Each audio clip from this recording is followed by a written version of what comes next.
James Claude Wright Jr. was born in Fort Worth in 1922. The future Speaker of the House spent his early years growing up in Weatherford, where he did the things most boys do.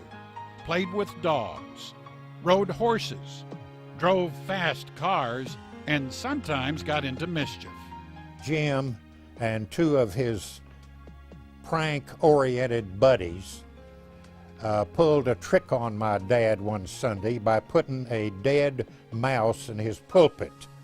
And it was more than a dead mouse, it was a very dead mouse and had been dead for a while. A gridiron injury ended his ambition to be a football coach and led him to the debate team, where he became interested in history and world affairs. World War II interrupted college. Flying B-24s in the Pacific, he earned the Distinguished Flying Cross. Back from war, he started a family, coached a Golden Gloves team, served as a state representative, mayor of Weatherford, then dared to run for Congress against the incumbent, who was backed by Amon Carter, the powerful publisher of the Fort Worth Star-Telegram. The election night smile indicates who won, with 60% of the vote. I went to Washington when he did in 1955, and I started kindergarten in Washington, D.C. Didn't realize that that was going to last for more than a couple of weeks at the time. 3 Texans ran Washington then: President Eisenhower, Senate Majority Leader Lyndon Johnson, and House Speaker Sam Rayburn. Serving on the Public Works Committee, the freshman congressman did not like the tremendous debt the proposed interstate highway system would place on an entire generation.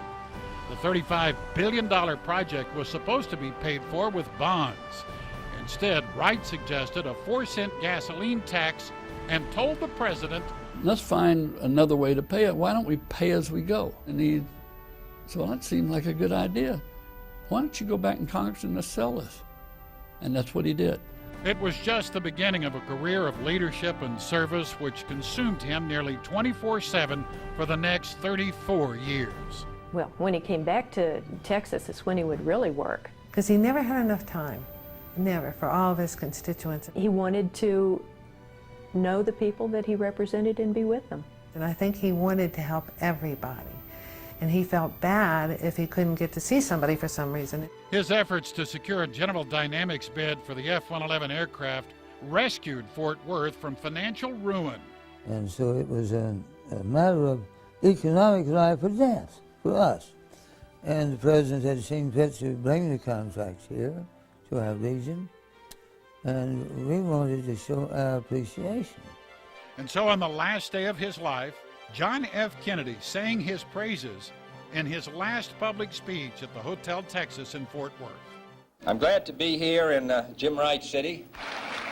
About 35 years ago, a congressman from California, just been elected, received a letter from an irate constituent which said, during your campaign, you promised to have the Sierra Madre Mountains reforested. You've been in office for 1 month and you haven't done so.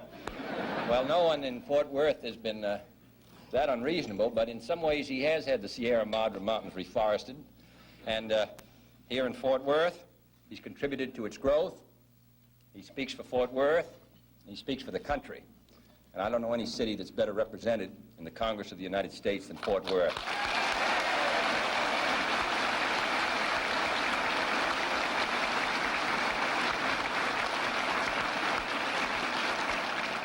And if there are any Democrats here this morning, I'm sure you won't hold that against them.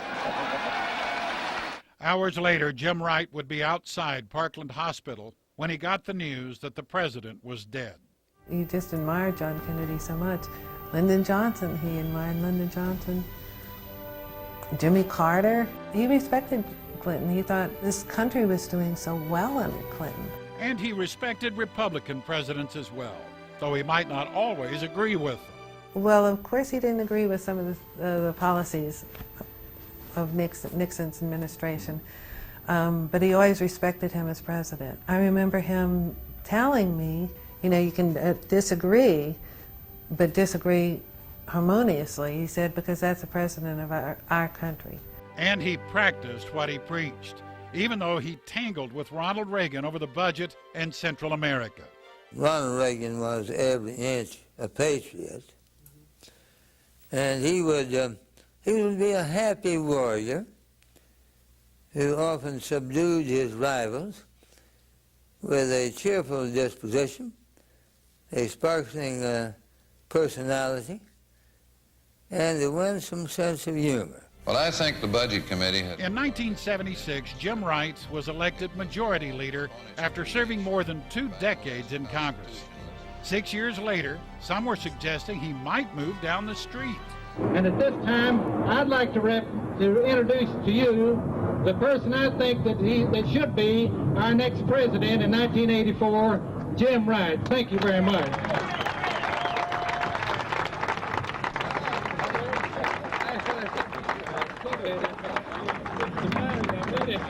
Well, you have just been listening to a prejudiced and generous friend, but at least you know why I came.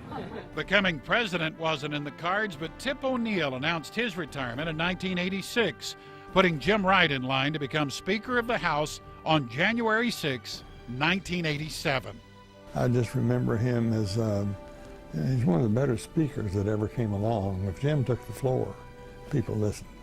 What's great about Jim Wright, though, is he then would move. It didn't take him a lot of time to make up his mind. When he saw it and he wanted to do it, he started moving on it, and he had a great staff that got it done. And getting it done for Fort Worth. Federal support for DFW International Airport. Working out the compromise over flights from neighboring Love Field.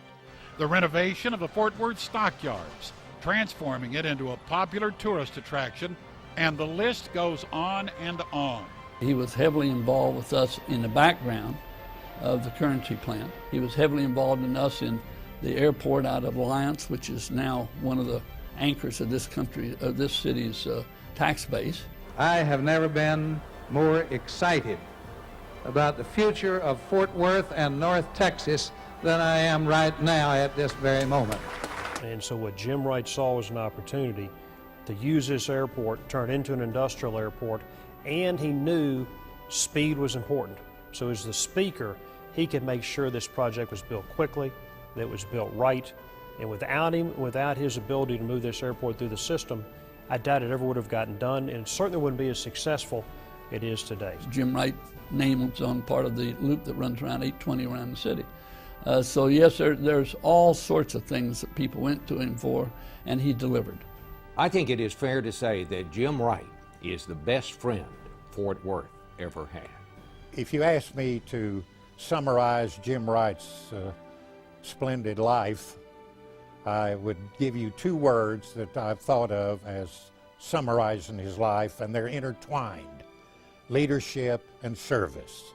You think of his success in life, his power in the world, a very humble man, a very down-to-earth man, and a man that truly loved Fort Worth. But in 1989, in the midst of a politically charged ethics investigation, he resigned the speakership. If I've offended anybody in the other party, I'm sorry. I never meant to. Would not have done so intentionally. Always tried to treat all of our colleagues, Democrats and Republicans, with respect. The Capitol was a far cry from the genteel Washington he arrived at in 1954, where Democrats and Republicans respected one another, and he says genuinely liked one another, despite philosophical differences. And in that same manner, he dealt with his antagonist, Newt Gingrich. And he said, so the only thing I could do was forgive him. And he said, I forgave him. It wasn't easy to do that, but he did it, and then he felt peace. That was 18 years ago. Today, you'll find him arriving daily at his office at TCU, where he teaches a course on Congress and the presidents. Doubt, just a little, his own infallibility. 1 3-hour course we could just write.